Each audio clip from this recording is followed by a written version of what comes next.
Assalamualaikum warahmatullahi wabarakatuh. Selamat siang semuanya.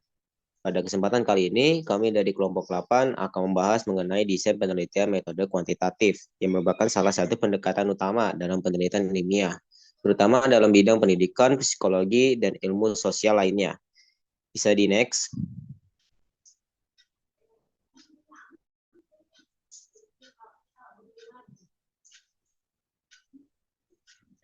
Saya di sini tidak sendiri.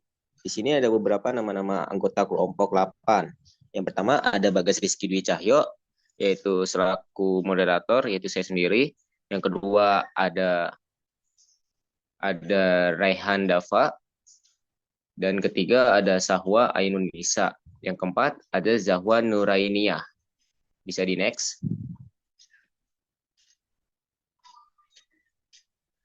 Materi pertama akan dibacakan oleh saya sendiri. Oke, pengertian. Penelitian kuantitatif adalah suatu pendekatan ilmiah yang berlandaskan pada pengumpulan dan analisis data numerik atau angka untuk menjelaskan fenomena tertentu. Tujuan utama dari pendekatan ini adalah untuk menguji hipotesis atau teori yang telah dirumuskan sebelumnya melalui prosedur pengukuran yang sistematis, objektif, dan dapat direplikasi. Penelitian kuantitatif berupaya untuk menjelaskan hubungan antar variabel, mengukur kekuatan asosiasi, serta menguji pengaruh satu variabel terhadap variabel lainnya dalam konteks yang terkontrol. Bisa di next. Di sini ada ciri khas penelitian kuantitatif. Yang pertama, ada sistematis dan terstruktur, yaitu proses penelitian mengikuti langkah-langkah yang teratur, dimulai dari identifikasi masalah, perumusan hipotesis, pengumpulan data, analisis data, hingga penarikan kesimpulan.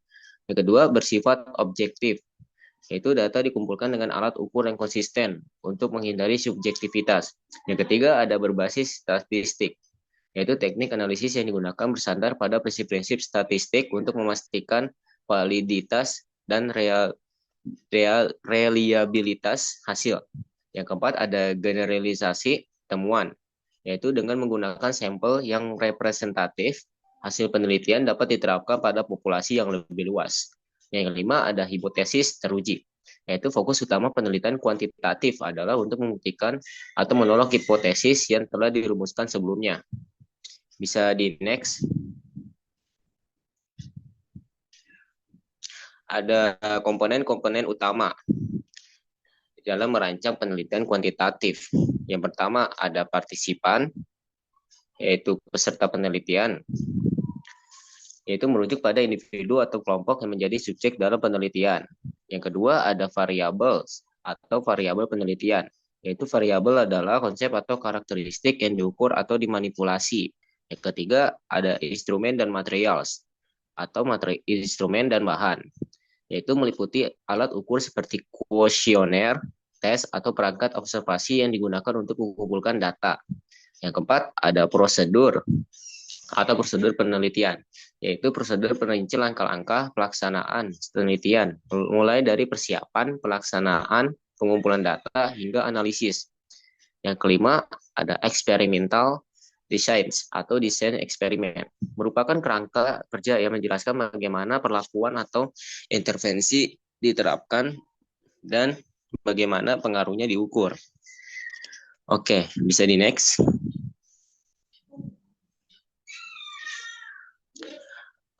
Untuk materi selanjutnya akan dibacakan oleh Zahwa. Kepada Zahwa, saya persilakan. Baik, terima kasih moderator. Selanjutnya kita akan membahas teknik sampling dalam menentukan salah satu komponen yaitu partisipan. Nah, di sini ada dua teknik utama yang yaitu teknik sampling probabilitas dan teknik sampling non probabilitas. Teknik sampling probabilitas bisa dilakukan dengan empat cara. Yang pertama itu simple random sampling, yaitu teknik ini itu mengambil sampel secara acak tanpa mempertimbangkan karakteristik tertentu. Contohnya, misalnya ingin meneliti tingkat stres siswa SMA siswa SMA. Dari 1.000 siswa di satu kota, peneliti menggunakan aplikasi acak atau random generator untuk memilih 100 siswa secara acak. Yang kedua ada systematic sampling, yaitu memilih sampel dengan jarak interval tertentu dari daftar populasi. Contohnya, dari 500 karyawan sebuah perusahaan, peneliti ingin memilih 50 orang.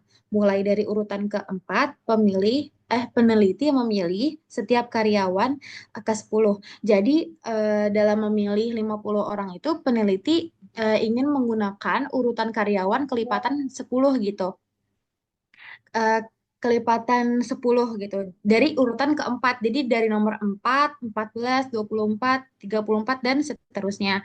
Selanjutnya itu ada stratified sampling. Populasi dibagi ke dalam strata atau lapisan berdasarkan karakteristik. Misalnya berdasarkan usia atau berdasarkan jenis kelamin. Lalu diambil sampel dari setiap strata secara acak. Contohnya, dalam studi kepuasan pelayanan rumah sakit, pasien dikelompokkan berdasarkan jenis kelamin, yaitu pria dan wanita. Dari masing-masing kelompok dipilih 50 pasien secara acak untuk menjadi responden. Selanjutnya ada cluster sampling. Responden pertama diminta merekomendasikan responden berikutnya dan sorry sorry populasi dibagi menjadi kelompok atau klaster, misalnya berdasarkan kelas atau desa. Lalu beberapa klaster dipilih acak dan semua anggota dalam klaster tersebut dijadikan sampel. Contohnya, untuk meneliti hasil belajar siswa SD sekecamatan, dipilih 5 sekolah secara acak sebagai klaster. Lalu semua siswa di sekolah-sekolah tersebut dijadikan responden. Next. Selanjutnya ada teknik sampling non-probabilitas. Teknik ini bisa dilakukan dengan 4 hal. Yang pertama itu confidence sampling. Sampel diambil dari responden yang paling mudah dijangkau. Contohnya, seorang mahasiswa mewawancarai teman-teman satu kelasnya tentang penggunaan media sosial karena mudah diakses. Selanjutnya ada purposive sampling. Peneliti memilih individu yang dianggap paling cocok atau memiliki kriteria tertentu. Contohnya, dalam penelitian tentang strategi mengajar guru profesional, peneliti memilih 10 guru yang telah mengajar lebih dari 10 tahun dan mendapat penghargaan mengajar. Selanjutnya ada kuota sampling. Peneliti menetapkan kota responden berdasarkan kategori tertentu, seperti usia atau gender tanpa acak. Contohnya, dari 200 responden yang ditargetkan, ditentukan kota 600 pria dan 60% pria, maaf, 60% pria dan 40% wanita. Lalu, peneliti mewawancarai siapapun hingga kota terpenuhi tanpa memperhatikan acak. Selanjutnya itu ada snowball sampling. Responden pertama diminta merekomendasikan responden berikutnya dan seterusnya, seperti bola salju.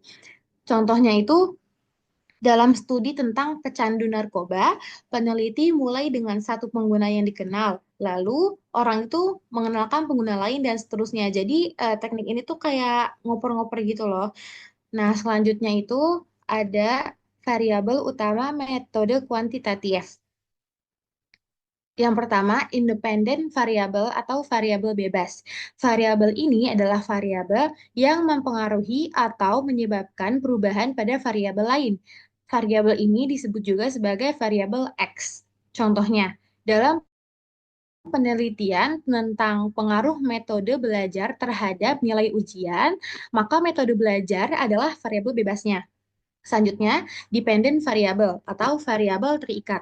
Variabel ini adalah variabel yang dipengaruhi atau tergantung pada variabel bebas. Variabel ini disebut juga sebagai variabel Y.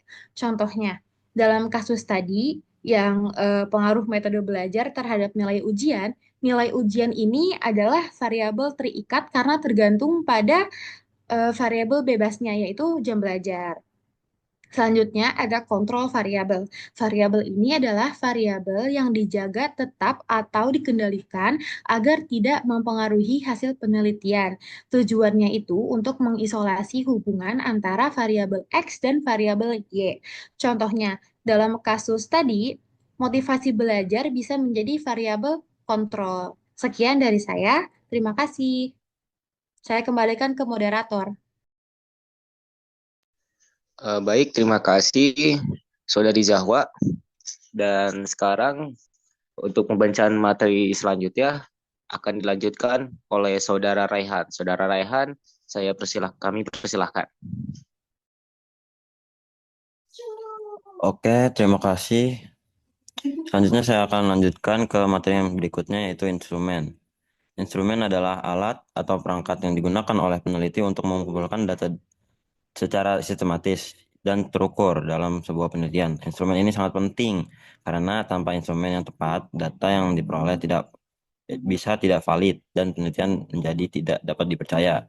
Nah, beberapa contoh instrumen ini ada kuesioner, tes atau ujian, skala sikap atau skala Likert, dan yang terakhir ada alat ukur digital seperti stopwatch, alat biofeedback, dan lainnya. Boleh dilanjut? Nah, kemudian ada prosedur. Prosedur penelitian adalah rangkaian langkah sistematis yang dilakukan oleh peneliti untuk melaksanakan penelitian secara terstruktur dan terorganisir, sehingga penelitian dapat berjalan lancar dan hasilnya dapat dipercaya. Yang biasanya meliputi yang pertama itu ada penyusunan dan uji coba instrumen. Yang kedua ada pengambilan data awal atau pretest. Yang ketiga ada pemberian perlakuan atau treatment kepada kelompok eksperimen. Yang keempat ada pengambilan data setelah perlakuan protes. Yang kelima ada analisis data dan interpretasi hasil. Boleh dilanjut?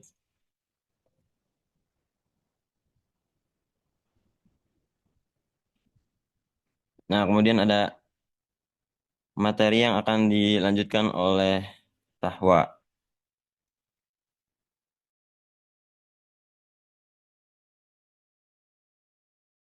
Baik, selanjutnya ada desain eksperimen. Desain eksperimen digunakan untuk mengetahui pengaruh suatu perlakuan terhadap hasil. Terdapat 4 jenis utama desain eksperimental. Yang pertama ada pre-eksperimental design, yang kedua quasi-eksperimental design, yang ketiga ada true experimental design, dan yang keempat ada single subject design. Masing-masing desain memiliki struktur dan tingkat kontrol yang berbeda terhadap variabel penelitian. Boleh next. Desain ini paling sederhana. Contohnya adalah one group pretest post-test design di mana hanya ada satu kelompok. Langkah-langkahnya adalah kelompok diberi pretest, perlakuan, post-test karena tidak ada kelompok kontrol. Desain ini rentan terhadap ancaman validitas internal. Contoh kasus yaitu mengevaluasi efektivitas modul belajar matematika pada satu kelas saja. Yang pertama ada pre-experimental design, yaitu jenis desain penelitian yang paling sederhana dan sering digunakan sebagai langkah awal dalam penelitian eksperimen. Desain ini belum sepenuhnya memenuhi syarat eksperimen murni karena belum adanya pengendalian yang ketat terhadap variabel. Lalu yang selanjutnya ada kuasi eksperimen. Digunakan ketika randomisasi tidak mungkin dilakukan. Salah satu bentuknya adalah non-equivalent control group design yang melibatkan dua kelompok, eksperimen dan kontrol, tetapi tanpa pengacakan. Contoh, membandingkan dua kelas berbeda, satu diajar dengan metode konvensional dan satu lagi dengan metode blended learning. Meskipun tidak sekuat true eksperimen, desain ini lebih realistis dalam konteks pendidikan dan sosial. Boleh di next.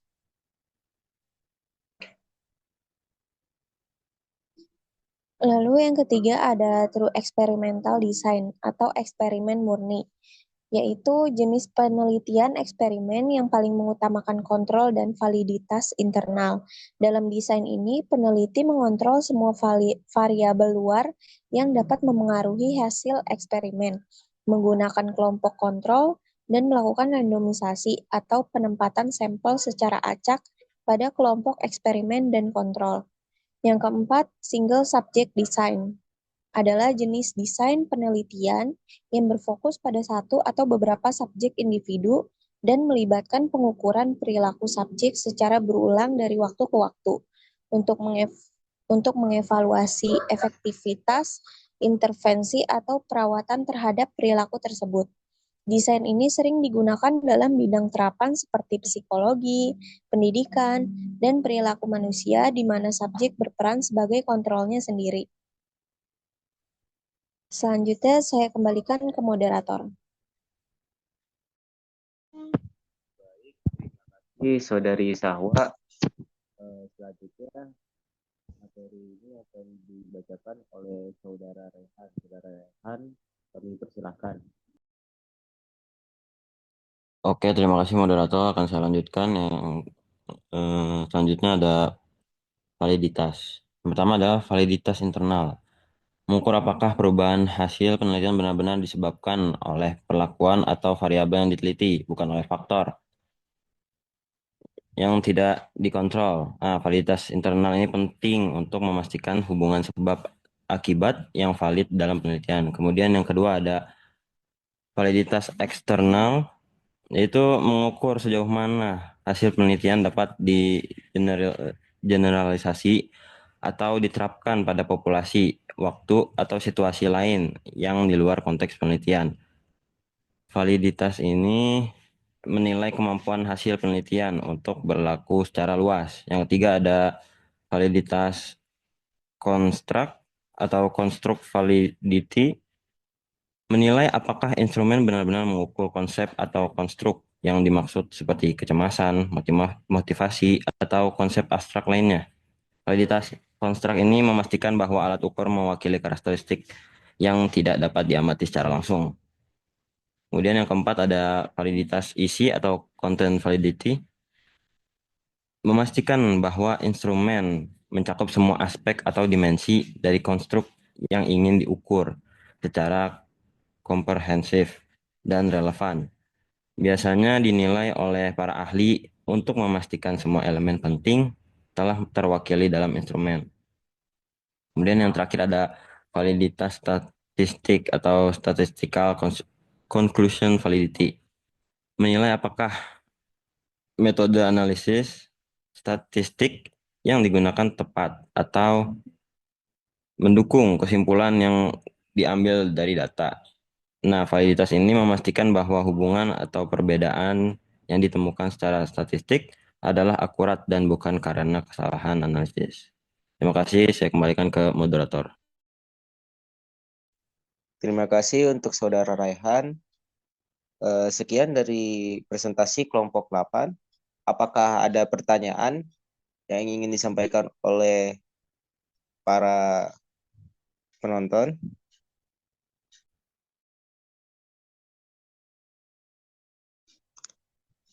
Bisa di next. Sekian dari presentasi kelompok 8. Kurang lebihnya mohon maaf. Wassalamualaikum warahmatullahi wabarakatuh.